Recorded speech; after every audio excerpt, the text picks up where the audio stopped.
Ya, bismillahirrahmanirrahim. Kita lanjutkan materi tentang asam basa kita. Nah, ya, bisa kelihatan share screen saya. Kita sekarang melihat ke bagaimana pH larutan. pH larutan ini bisa ya.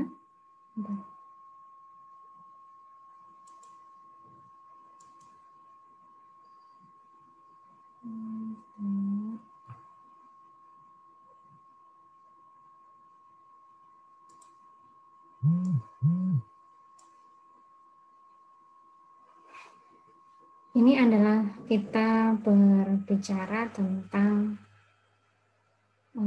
pH larutan.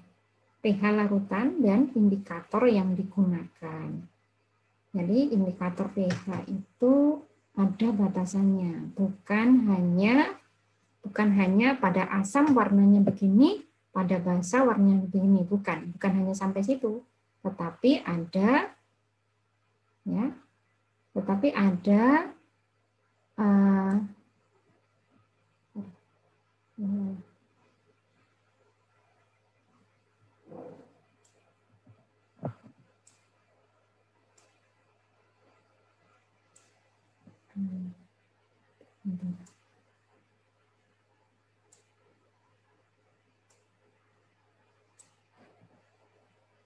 ada ring-ring yang sangat sempit.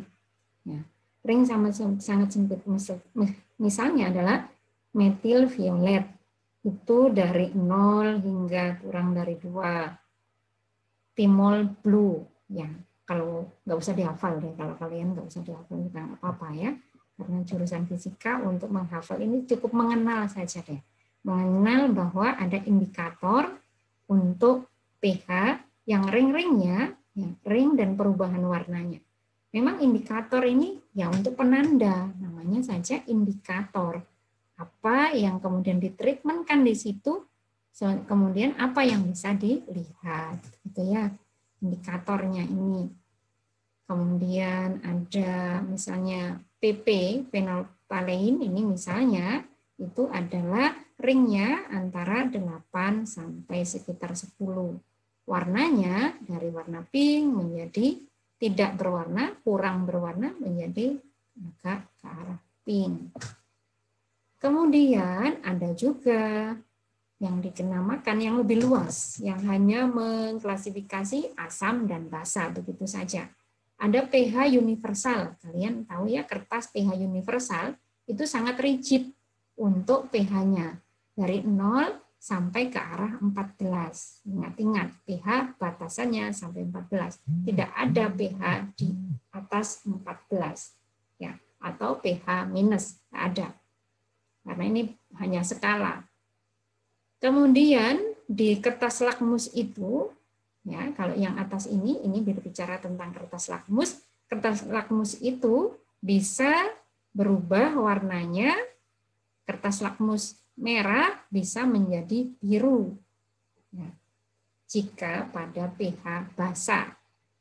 Demikian pula kertas lakmus itu hanya ada 2 macam, di apotik ada. Jadi ingin tahu membuat cuka, saya ingin membuat cuka, berapakah pH cuka? Kalau berapa pH cuka, berapa berarti angka ya. Kalau yang angka hanya bisa dikerjakan oleh kertas universal, pH universal, indikator yang berupa kertas dicelupkan, nanti dicocokkan warnanya. Itu adalah pH universal. Itu berapa? Tetapi apakah yang saya buat ini sudah asam ataukah masuk asam ataukah masih netral misalnya? Cuka apel saya, atau kemudian saya membuat yogurt. Ini asam apa enggak ya? Jelas asam ya, sudah berasa kecut ya. Cuka apel juga sebenarnya sudah berasa kecut, pastinya dia asam. Misalnya begitu. Kalau yang nggak ragu-ragu ya nggak usah dicek juga sudah ketahuan ya. Misalnya apalagi lah kalian membuat, oh ini misalnya ingin tahu bahwa pH tanah.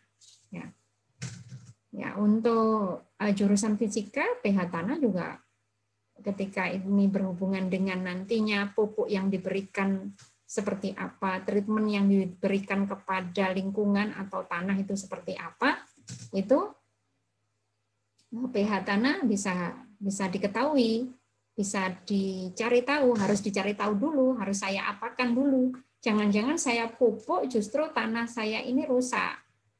Karena ada beberapa tanah itu lahan yang harus dibuat basah dulu, misalnya diberikan kapur, ya, di treatment pakai kapur, diolah pakai kapur supaya netral dulu.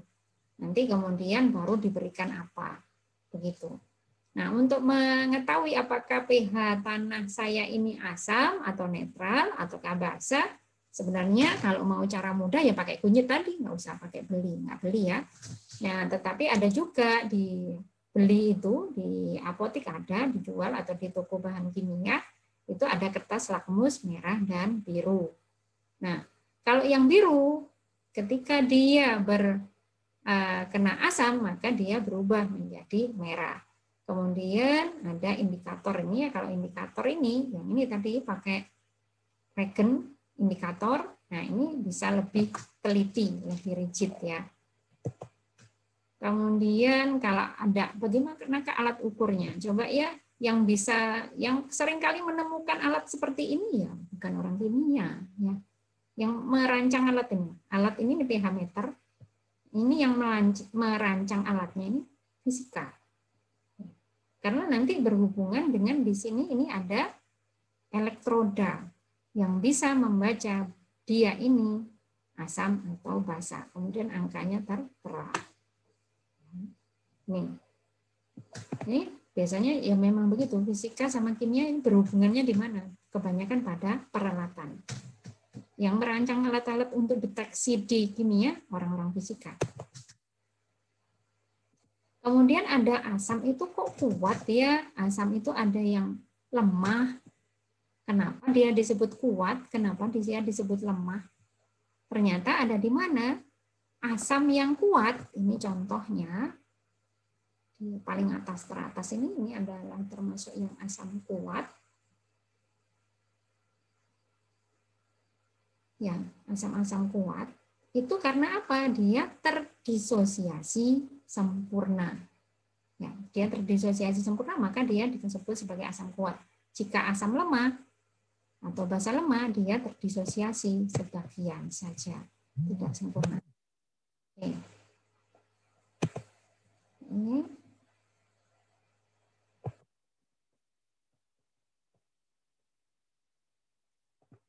ada yang hanya melepas, hanya itu satu. Ini monoprotik. Disebut monoprotik itu karena ini H+, Cl-, H+, Br-, H+, I-, H+, NO3-. Nah, H+, cuma satu. Ini disebut monoprotik. Tetapi kalau kemudian nanti dia itu ada yang dua, misalnya pada H2SO4, ini ya, ini adalah diprotik ya. Gak apa-apa lah Bibah, Ibu ikut kuliah ya.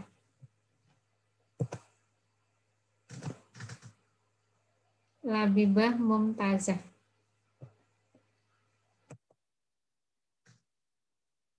Begitu pula untuk yang pH atau yang untuk basa kuat ya. Dia itu terdisosiasi sempurna, maksudnya teruraikan semua.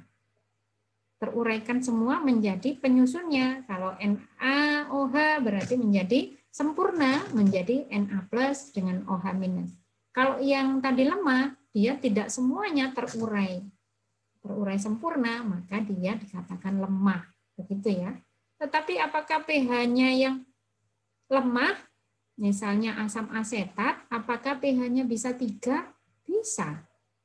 Yang dikatakan lemah tadi terurainya, tetapi apakah dia kemudian bisa mengiritasi, bisa mengkorosi untuk yang asam lemah? Bisa tetap. Contohnya yang tadi kita memasak, apakah kita memasaknya pakai HCl? Tidak. Kita memasaknya pakai H2SO4, HNO3 kan tidak. Ya, tetapi kita hanya memasak pakai asam, sayur asam, tomat. Nah, itu ya. Pakai asam, pakai tomat. Nah, itu ya. Asam-asam itu tetap bisa mengkorosi panci ya. Kasihan ini Muhammad Agus sudah capek. Agus, ngantuk ya. Oke, nah ini konstanta disosiasi. Oke. Sepertinya nanti kita ada di beberapa soal aja. Soal Ya, Bu. netralisasi.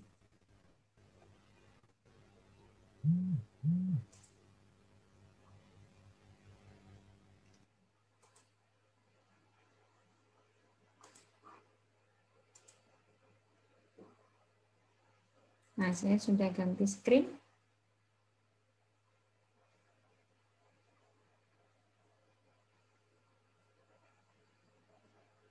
Bagaimanakah kalau menetralkan asam basa? Ya. Ini kalau dia lemah, tadi itu dia mempunyai konstanta. Konstanta ini dari manakah? Konstanta ionisasi. Dari manakah nilai konstanta ionisasi? Ya. Ini misalnya ada suatu reaksi, ini ada reaksinya dulu sebelum ada nilai konstanta begini. Ini biasanya adalah produk per reaktan. Jadi misalnya reaksinya Ha plus H2O menjadi A minus plus H3O plus. Maka konstantanya adalah produk bagian sisi kanan, produk itu dibagi sisi kiri per reaktan.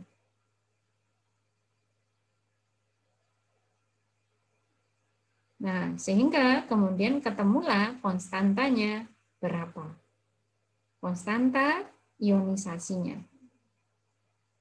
Makin konstanta ionisasinya makin tinggi, maka dia sebenarnya, ya, coba ini kita lihat apakah asam kuat. Nih asam kuat ya. Tadi kan asam kuat ini. Ya. Ka-nya sangat besar. Sangat besar maksudnya apa? Karena bentuk produknya hampir semua, ya, hampir semua. Jadi H2SO4 plus air itu hampir semuanya terionisasi atau semuanya terurai menjadi H+, sangat kuat. Kalau di kenyataannya H2SO4 itu mengiritasi, kena kulit bisa langsung gatal, bisa langsung melepuh, bisa begitu. Kalau misalnya praktikum harus pakai pengaman yang sangat. Ketika ngambil H2SO4 pekat, netes di baju langsung bolong. Ya, kalau kena tangan, netes ke kulit kita langsung melepuh. Atau netes di sepatu aja, sepatu bisa tiba-tiba bolong. Ya, begitu ya. Mengerikan ya bahan kimia itu ya. Pembunuh berdarah dingin. Diam-diam aja cuma ditetesi gitu aja ya. Itu udah yang melepuh gitu ya. Nggak usah dipraktekkan ya. Nah, ini kemudian ini dikatakan kenapa dia paling lebih besar ya, very large, sangat besar. Kenapa? Karena produknya jika dibagi dengan reaktannya nilainya perbandingannya sangat besar produk. Misalnya 1000 dibagi yang paling kecil, reaktannya sangat kecil sekali, kurang dari 1, maka nilainya akan sangat besar. Gitu ya. Nah, saya cukupkan itu maunya saya itu sampai menghitung lah, paling nggak menghitung netralisasi. Reaksi netralisasi. Kalau ini sudah pada, ini netralisasi yang ini tadi saya bilang. Kalau sebanding dari asam ditambah basa, sebanding, maka bisa netral. Kalau kurang, kecil sekali pertambahannya, ya tetap masih asam. Kalau sebanding bisa netral, kalau kebanyakan bisa sampai basa, misalnya begitu. Nah, ini adalah yang tadi saya bilang bahwa mol asam harus sama dengan mol basa. Nah, contohnya ini, maka tinggal dimasukkan saja ya, mol asam per mol basa. Kan tadi adalah penyelesaiannya adalah mol asam, mol basa. Mol itu adalah volume kali konsentrasi asam dan sama dengan volume kali konsentrasi basa. Disamakan. Tinggal disamakan begini, masukkan semuanya angkanya dimasukkan, maka konsentrasi basanya bisa diketahui dengan cara bagian ini dibagi bagian ini. Ini bagi bagian ini. Maka ketemulah konsentrasi basa. Pertanyaannya biasanya adalah memang berapakah konsentrasi yang ditambahkan untuk menetralkan larutan ini, gitu ya. Maka akan bisa dihitung. Oke.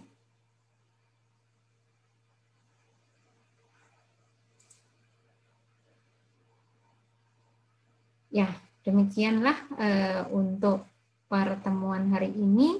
Silakan, ini ada 71, berarti 70 siswa ya. Tadi 74, kok bisa jadi 71? Ada 3 siswa yang mundur. Minta tolong nanti di grup, ini list kelas A, ini list kelas B, yang totalnya harus sama dengan 70 karena satunya saya, kan?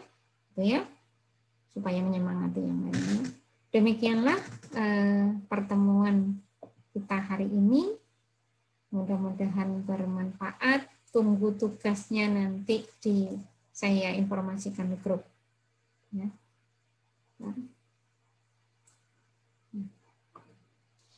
Tuh, belajar kita hari ini adalah tentang asam basa. Semoga mudah dipahami dan menjadi ilmu yang bermanfaat. Saya akhiri. Wassalamualaikum warahmatullahi wabarakatuh. Waalaikumsalam warahmatullahi wabarakatuh. Terima kasih, Bu. Ya, sama-sama.